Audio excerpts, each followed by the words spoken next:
Good evening mga sis. Kumusta kayo dyan? Tingnan nyo si Rio at si Julia. Nakahiram ng motor. Ayan. Parang, sinong marunong. Pero first time pa nila yan sumakay dyan. At yan, ay yung may-ari, Nagbabike-bike na lang. Nagsawa na siguro kakamotor. Kaya pinapahiram niya dun kina Julia at Rio. Ito naman si Julia at Rio, ayaw na din bumaba. So, nakakatuwa naman na at least naghihiraman sila ng mga gamit.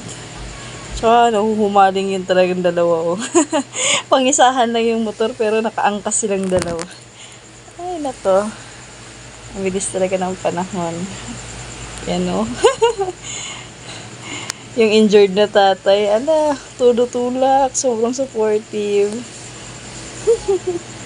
So, ayun. Kasi gusto nang palit ng kunin na may-ari yung yung motor niya. Si Julia ayaw bumaba. Ayun. Nakiangkas na lang si EJ.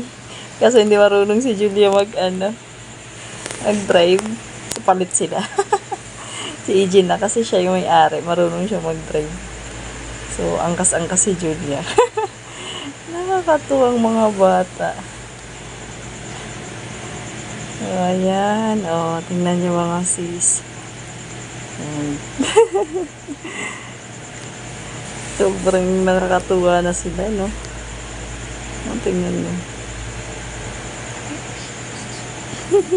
Si Julia ayaw na talaga niyang bumaba. Gusto niya na lang laging nakasakay dyan. Gabi na. Madaming lamok. Kaya pinatigil na namin.